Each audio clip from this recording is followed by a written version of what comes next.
Hello students, this is Guruvinder Singh from A. Xavier's International School Chika. Today I am going to explain you Goodwill Part 2. So Goodwill last chapter के अंदर हमने discuss किया था goodwill के बारे में. अभी पार्ट 2 के अंदर हम डिस्कस करेंगे जो गुडविल है वो कितने टाइप्स की होती है या फिर कौन कौन से तरीके हैं गुडविल को कैलकुलेट करने के, और उनमें से कुछ मेथड्स को हम आपको इलस्ट्रेशन के ज़रिए समझाएंगे भी. स्टार्ट करते हैं नंबर 1 पे.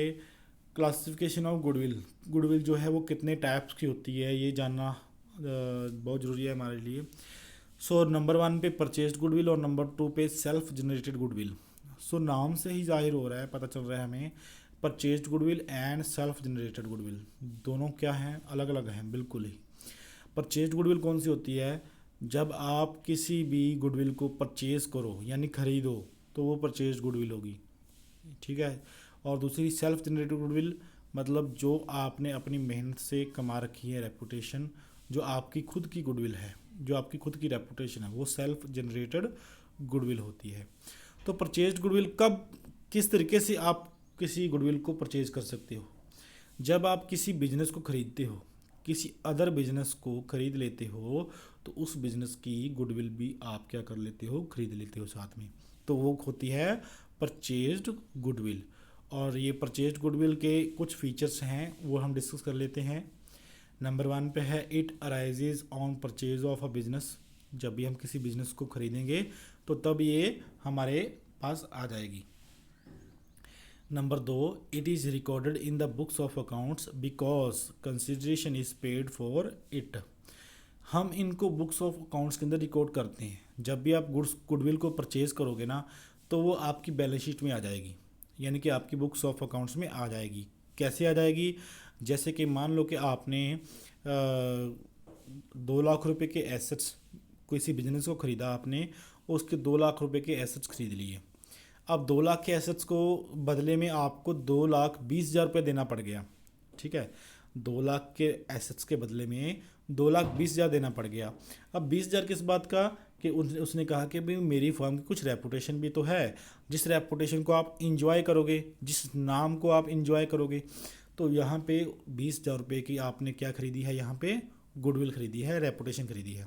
तो जनरल एंट्री क्या पास करनी पड़ेगी आपको? एसेट्स तो सिर्फ 2 लाख रुपये की ही हैं, तो एसेट्स आपके 2 लाख से डेबिट हो जाएंगे, लेकिन कैश आपका 2,20,000 जा रहा है, टू कैश 2,20,000. तो यहाँ पे फ़र्क आ जाएगा आपकी जनरल एंट्री में.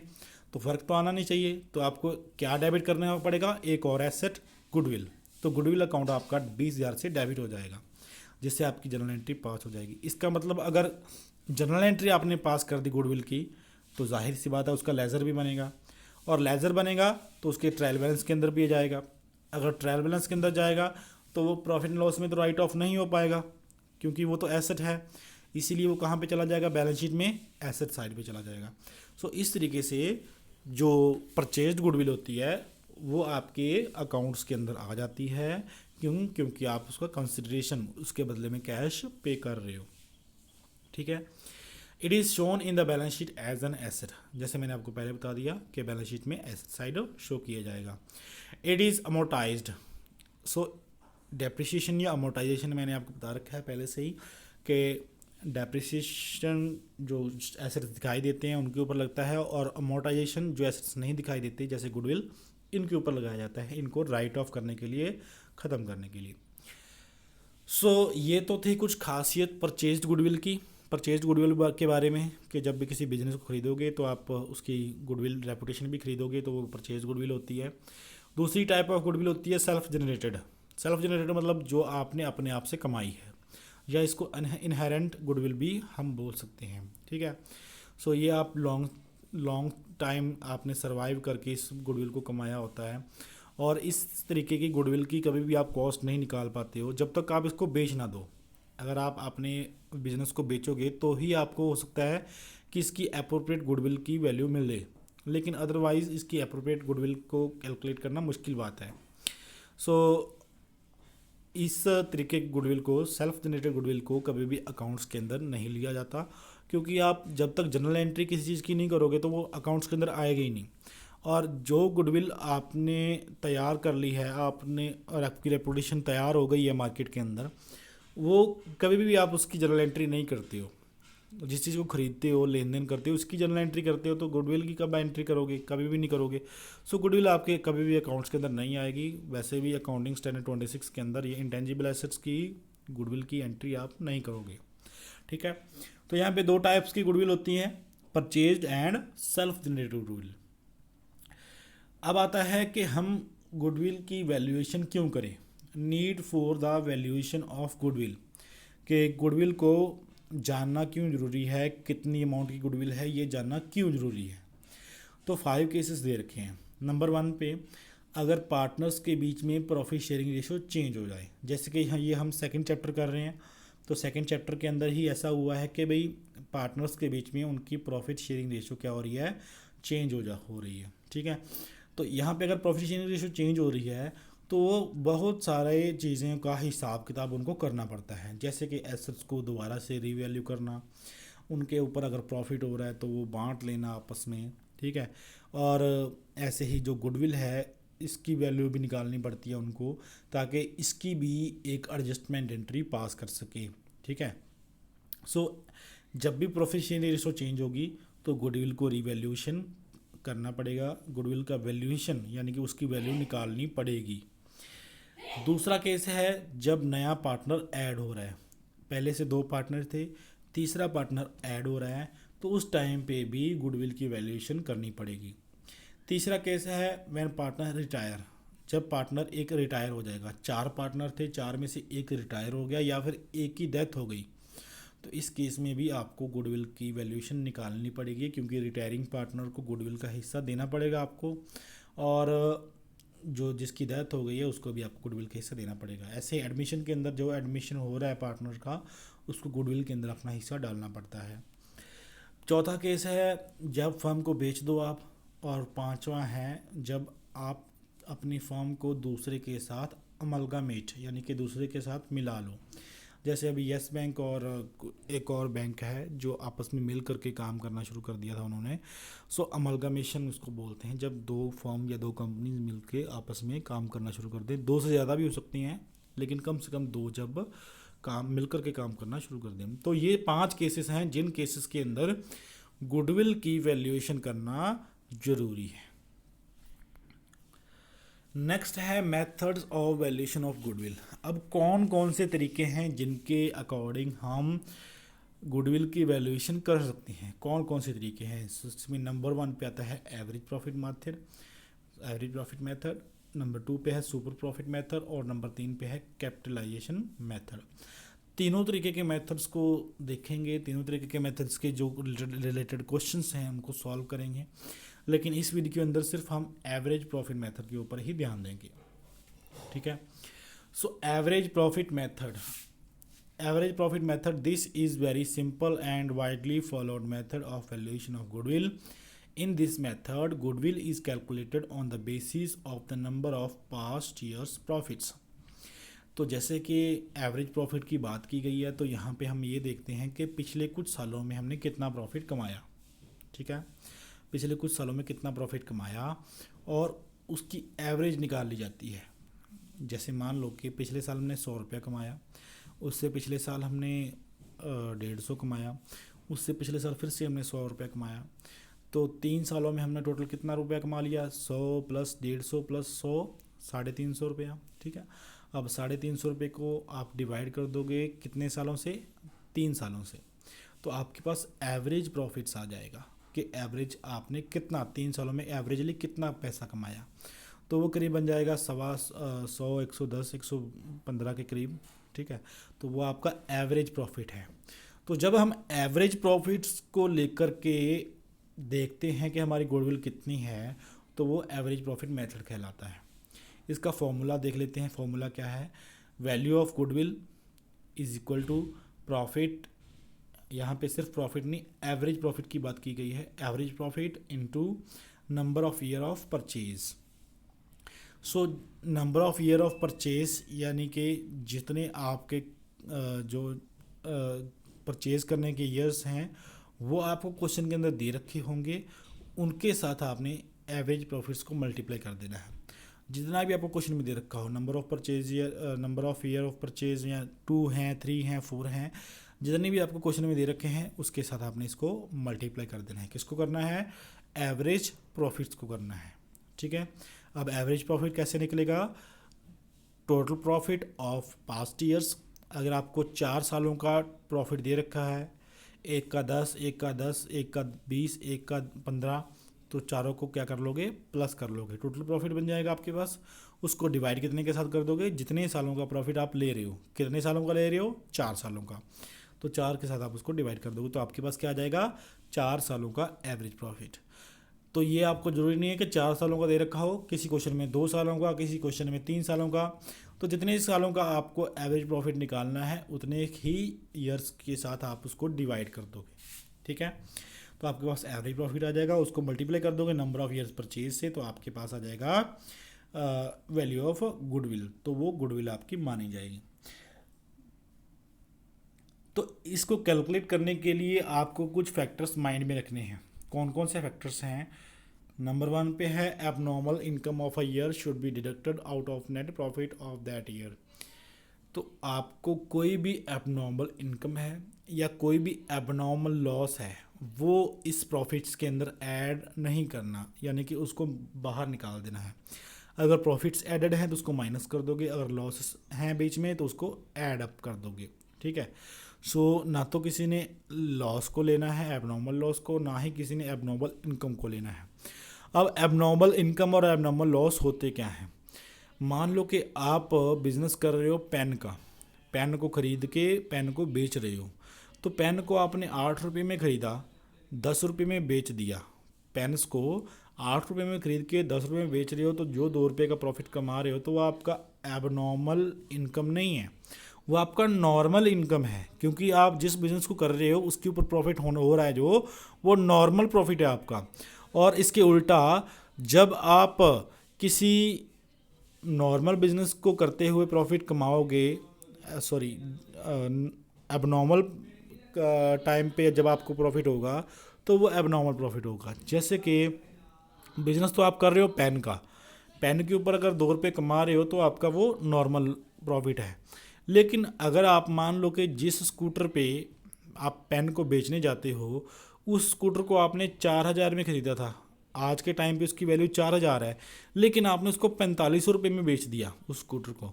तो वो जो 500 रुपये का प्रॉफिट आपको हो रहा है वो नॉर्मल प्रॉफिट नहीं है, क्योंकि आप स्कूटर का बिजनेस नहीं कर रहे थे, आप पेन्स का बिजनेस कर रहे थे। तो वो एबनॉर्मल इनकम है। ऐसे ही कभी भी एबनॉर्मल इनकम हो या एबनॉर्मल लॉस, एबनॉर्मल लॉस जैसे कि स्कूटर को 4,000 की कीमत था, आपने उसको 3800 रुपये में बेच दिया, यानी कि 200 रुपये का लॉस हो गया। तो वो नॉर्मल लॉस नहीं है, नॉर्मल लॉस आपको पेन्स के ऊपर होगा, वो आपका एबनॉर्मल लॉस है। इसलिए आपने एबनॉर्मल इनकम और एबनॉर्मल लॉस को इस प्रॉफिट्स में ऐड नहीं करना है। ठीक है, और तीसरा है कि जो भी आपको किसी भी तरीके की इन्वेस्टमेंट अगर आपने कर रखी है तो इन्वेस्टमेंट के ऊपर अगर आपको कोई भी प्रॉफिट हो रहा है या लॉस हो रहा है या कोई इनकम हो रही है तो वो आपने बीच में ऐड नहीं करनी, वो नहीं लेना है यहाँ पे। तो इलिस्ट्रेशन देख लेते हैं। एक 3rd नंबर पे इलिस्ट्रेशन दे रखी है आपकी बुक के मुताबिक।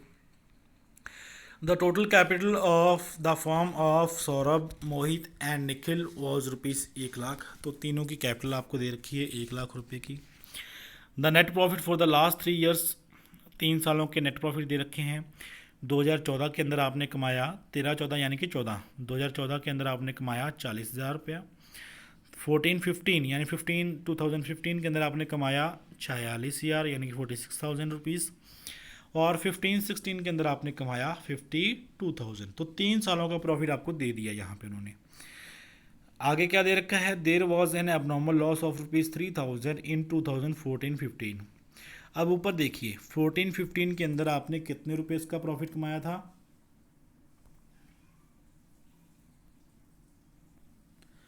14-15 के अंदर आपने 46,000 रुपीज़ का प्रॉफिट कमाया था। लेकिन इसने कह दिया कि उस साल के अंदर 14-15 के अंदर आपने 3,000 रुपये की एक आपको एबनॉर्मल लॉस हुई थी। एबनॉर्मल लॉस हुई थी कितने की? 3,000 रुपये की। अब देखिए फॉर एग्ज़ाम्पल कि मैं 14-15 के अंदर 46 नहीं 49,000 रुपीज़ कमा रहा हूँ, प्रॉफिट मुझे कितना हो रहा है 49,000 हो रहा है, और मेरे को लॉस हो गया, यानी कि मेरी गुड्स जल गई किसी तरीके से। तो मैंने क्या किया, अभी मेरी तो गुड्स जल गई हैं, मेरे को प्रॉफिट 49 का नहीं हुआ, मेरे को प्रॉफिट कितने का हुआ है 46 को हुआ, 3,000 मैंने लॉस का निकाल दिया। जो लॉस नॉर्मल लॉस नहीं है वो एबनॉर्मल लॉस है, ठीक है। अगर गुड्स जल जाती हैं तो वो नॉर्मल लॉस नहीं है, वो एबनॉर्मल लॉस है।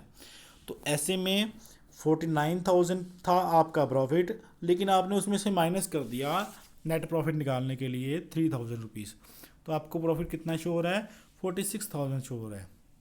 तो यहाँ पे जो 2014-15 के अंदर 3,000 रुपये का एबनॉर्मल लॉस है वो यहाँ पे इंक्लूडेड है 46,000 के अंदर। तो आप इसको दोबारा से क्या कर दोगे, ऐड कर दोगे, 46 के अंदर 3,000 ऐड कर दोगे, तो आपको दोबारा से किस अमाउंट को लेना है 49,000। आप कहोगे कि नहीं भाई मैंने 46,000 नहीं, मैंने अपने बिजनेस के अंदर 49,000 ही कमाए थे, वो तो 3,000 रुपये का एबनॉर्मल लॉस था। गुडविल कैलकुलेट करते टाइम मैंने वो एबनॉर्मल लॉस माइनस नहीं करना, ठीक है। तो 46,000 के अंदर दोबारा से हमने ये 3,000 जोड़ देना है। ध्यान में रखें, एबनॉर्मल लॉस को जोड़ा जाएगा और एबनॉर्मल प्रॉफिट को माइनस किया जाएगा। एबनॉर्मल लॉस को जोड़ा जाएगा और एबनॉर्मल प्रॉफिट को ऐड किया जाएगा, सॉरी माइनस किया जाएगा। सो नेक्स्ट क्या लिख रखा है, goodwill of the firm was to be valued at 2 year purchase of the average profit of the last 3 years, calculate goodwill.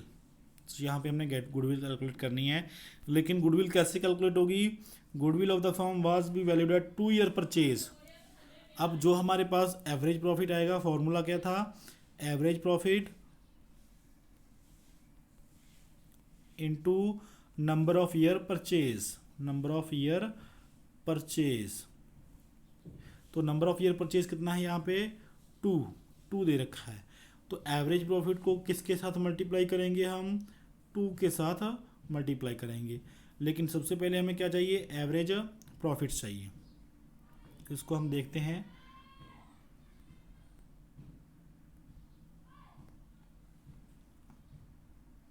हाँ जी। सो एवरेज प्रॉफिट सबसे पहले हमें कैलकुलेट करने हैं। नंबर ऑफ ईयर परचेज तो हमें दे रखा है 2 के साथ हमने इसको मल्टीप्लाई करना है, लेकिन एवरेज प्रॉफिट कितने के है ये हमने देखना है कि एवरेज प्रॉफिट कितने के हैं। तो एवरेज प्रॉफिट देखने के लिए हमें क्या करना है, लास्ट 3 ईयर्स के प्रॉफिट का टोटल निकाल लेना है। 13-14 के अंदर आपने कितना प्रॉफिट कमाया 40,000 रुपये का, ठीक है। 14-15 के अंदर आपने कितना प्रॉफिट कमाया 46,000 रुपये का, लेकिन उसने कहा कि आपने इसमें से एबनॉर्मल लॉस को माइनस कर दिया था 3,000 का, तो वो 46 के अंदर आप 3,000 क्या कर दोगे, दोबारा से ऐड कर दोगे, तो वो कितने का प्रॉफिट था आपका 49,000 का प्रॉफिट था। और 15-16 के अंदर आपने कितना कमाया 52,000 रुपये, 52,000 रुपये का प्रॉफिट कमाया था। अब तीनों सालों का प्रॉफिट को प्लस कर लोगे तो टोटल प्रॉफिट कितने का कमाया 3 सालों में 1,41,000 रुपये का। अब तीनों का जो टोटल आया है आपके पास तीनों सालों के, तीनों सालों की एवरेज आपको निकालने को है 3 ईयर्स एवरेज प्रॉफिट, ठीक है।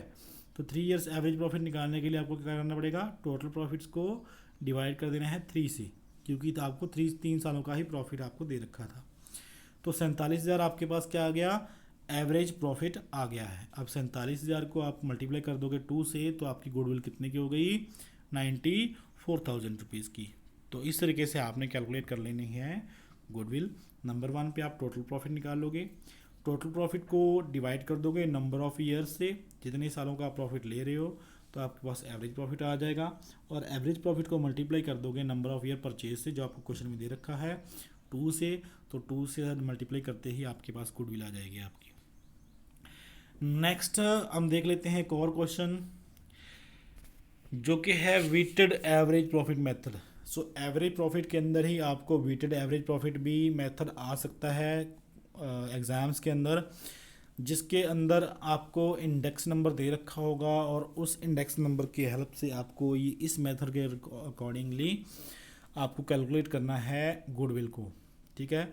अब वेटेड एवरेज प्रॉफिट मेथड किस तरीके से होगा उसकी अब एग्जांपल आपको समझा देंगे। इसका फॉर्मूला देख लेते हैं। वेटेड एवरेज प्रॉफिट अगर आपको निकालना है तो उसके लिए क्या करना पड़ेगा, वेटेड एवरेज प्रॉफिट निकालना है तो total product of the total of product of profit, तो जितना आपका प्रोडक्ट आया है उसको टोटल वेट्स के साथ आपको क्या कर देना है, डिवाइड कर देना है, तो आपके पास वेटेड एवरेज प्रॉफिट आ जाएगा। और सेम आप जैसे एवरेज प्रॉफिट को मल्टीप्लाई करते थे वैसे ही average profit weighted average profit को मल्टीप्लाई कर देना है नंबर ऑफ ईयर परचेज से। तो थोड़ा जो डिफ़िकल्ट होगा वो यहाँ पे थोड़ा अलग, डिफ़िकल्ट नहीं कहूँगा, थोड़ा अलग जो है वो यहाँ पे आपको वेटेड एवरेज प्रॉफिट कैलकुलेट करने में होगा।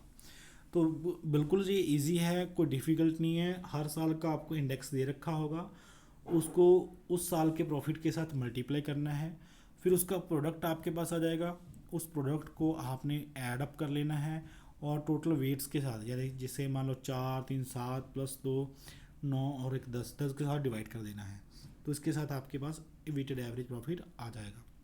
सो नेक्स्ट देखते हैं इसका क्वेश्चन एक।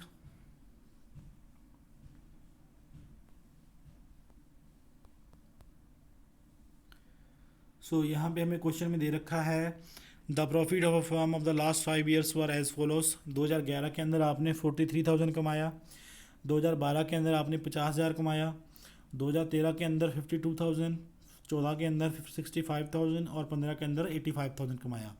तो यहाँ 5 सालों का प्रॉफिट आपको दे रखा है, ठीक है। You are required to calculate the goodwill of the firm. आपको क्या करना है, गुडविल को कैलकुलेट करना है। किस बेसिस पे, on the basis of 2 years purchase, यानी कि वेटेड एवरेज प्रॉफिट को किसके साथ मल्टीप्लाई करोगे, 2 के साथ मल्टीप्लाई करोगे, क्योंकि परचेज जो दे रखी है वो 2 सालों की परचेज दे रखी है आपको यहाँ पे। तो 2 ईयर्स परचेज दे रखी है, वेटेड एवरेज प्रॉफिट आपको कैलकुलेट करना पड़ेगा। वेटेड एवरेज प्रॉफिट कैलकुलेट करने के लिए आपको क्या करना है, हर इंडेक्स के साथ मल्टीप्लाई कर देना है उस साल के प्रॉफिट को, ठीक है।